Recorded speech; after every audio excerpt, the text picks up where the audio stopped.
Hey there, friends. It is me, Mike Harmon, or HLModTech, and I'm back with another SketchUp for Schools lesson. Of course, you can also do this in the My.Sketchup app. What we're going to do today is make a sweet castle. Start by launching SketchUp for Schools. The way I have you do it is through the HLModTech.com website. When you click that link, it lets you choose launch, and you'll be in SketchUp in no time. Whenever SketchUp launches, I want you to hit New so that you're in the template that you want. This time we are going to use a millimeters template. Click on the gentleman in the middle. We don't want him. Click on the word Untitled and put the name Castle with your initials after it. I've made several of these, so I'm going to put a 5 after mine. I'm going to put mine in my SketchUp folder. If you haven't made a SketchUp folder, use the link above to get yours put together. SketchUp is a click and release program, so click the rectangle tool, click the origin, and we want to tap Control, which is a modifier that makes it move in every direction. Then type 500, 500 for how large we want our rectangle, or better yet, square, to be. 500 millimeters is kind of small, so let's click on the zoom to extents so we can zoom in. Then we can roll our wheel back and we can grab with the orbit tool so we can see what it looks like from above. Click that rectangle tool and let's add the cool towers using the circle. Click on this first corner and then I want you to do a radius of 75 and press enter. That makes the awesome shape that we want to use. Do that on all 4 corners as quick as you can. If you make a mistake, hit escape. There we go, I did it again. If you mess up totally, you can do Control Z to undo. With those corners in place, let's erase all the little lines so that we only have one shape when we're done. If you hit this perfect, it deletes both at the same time. But as you can see, even somebody that's used it a while, I mess every once in a while. With all the lines taken away, let's turn this into walls. From push-pull, switch to the offset button. Click drag a little till it shows connected. And then I want you to type 20 so it snaps to the exact size 20 wall measurement. Choose your select tool, click the middle, press the delete key to eliminate the center of our design. This leaves us with just the outside walls, and we're going to use the amazing push-pull tool to raise those walls up 200 high. Click, leave it adjustable, type 200 and press enter. This is a pretty nifty looking castle, but wait till you see the next step. I'm going to move it to a little bit of an angle. I'm going to go back to the push-pull. I'm going to click on this piece again, and I'm going to tap Control after I start moving it. Notice it starts doing a second. Notice it starts doing a second push-pull. I want that one to be 100 high. Switch to the Select tool and double-click so that every single bit of it is selected. Find the Scale tool, which is in the Move area. And then when you click the corner, let go, but we want to make it so it goes in every direction by holding Control. Make it so that it stretches out a little bit. Click again when you're happy, and you have got an amazing castle shape in almost no time at all. Let's hit Save so that we lock in what we've got done, and then let's switch back to the rectangle tool and let's add one door. Find the midpoint and notice that this rectangle is not going about center. We're going to tap Control to make it so that it does. Find the size that makes most sense to you. Click, and then the bottom half we're going to simply erase using a cool technique where we drag from the right to the left. Notice that grabs all the pieces. If I go from the left to the right, it only grabs the piece that's totally inside the box. Here, it grabs everything I touch. Click Delete to get rid of it. Switch to your Arc tool, and we want the cool 2-point arc. Click on the first corner, second corner, go straight up the blue axis. Find the size you want. I chose that perfect half circle. And now I'm going to erase the line in the middle so that I've got my doorway. I'm going to switch to Orbit so I can see underneath. And then I'm going to use this corner is what I push-pull through to. So watch what I'm saying.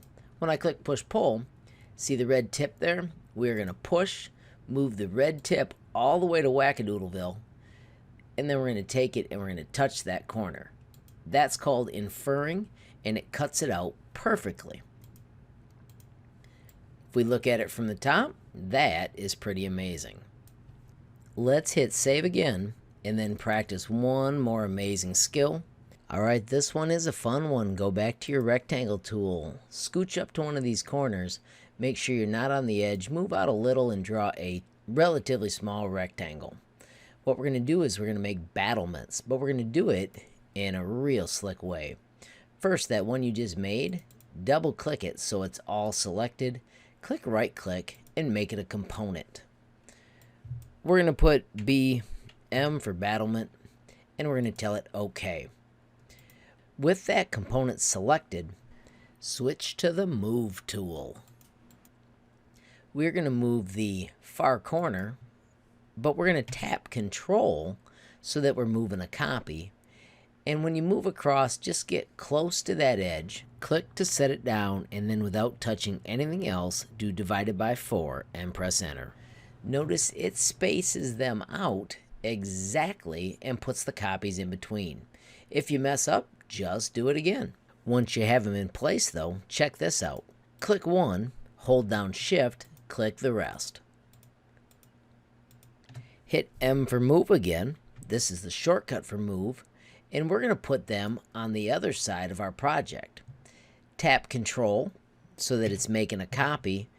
Zoom in so that you can see that you're getting to the edge, and also make sure you stay on that red axis. Click to make them permanent. Switch back to your select tool, and we're going to use all of these for the other sides. Hold down shift and click them all. So now we've got the entire set selected. Switch to M for move. We want to move from this corner again. And we're going to tap control so it's a copy. And we're going to put this copy right over here. You're going to have to trust me on this. I'm going to scroll in and get it as close as I can to where I think is perfect. And then I'm going to switch to a new tool called rotate. If I click on this corner and then all the way out on the end, it rotates all the way around and those pieces snap into line so they're all the way across my shape. It may have been complicated, but watch how awesome it is. We are going to right now double click on any one of them. And when you do, it opens that component. Inside that component, we're going to pull it up. And all of a sudden, your entire castle has got an amazing battlement all the way around. Want to make it more cool? Check this out. If you double click on any one of those again, you can zoom in and draw some sort of shape on it. So if I go midpoint to midpoint, midpoint to midpoint, notice it shows up everywhere. If I pull and take that to the back corner, you can see how I'm clicking that edge. It slices it right off. This time I'm going to click and just push it to that same back corner, not the front corner, the back corner, and it cuts them off as well. When I hit select, you can see I've got my amazing castle. Let's hit save, and I'm going to tell you that I am done with this project. If you want to play with it more, you may. I'm going to simply finish by hitting the colors. If you hit textures, there are amazing ones under the brick cladding and siding, but a lot of times they don't fit these shapes because our project was so small. So I am going to simply stick to the cool colors and then just have fun and make my castle crazy awesome in the colors that I like. One thing nice about the colors, or any painting, is if you grab the entire project, you can paint it all at once, and then you could select just one piece and paint individual parts just the way you want.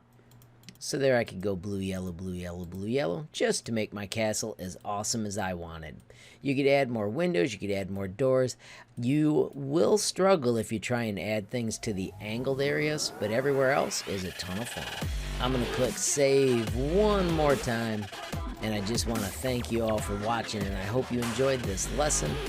If you did, please hit that like button. If you have any questions or comments, make sure you leave them down below. If you haven't subscribed yet, what are you waiting for? Make sure you mash that subscribe button. And last but not least, hit the notifications bell if you want to be the first to know when there's a brand new movie from me. HLModTech. Thanks for watching. Have a great day.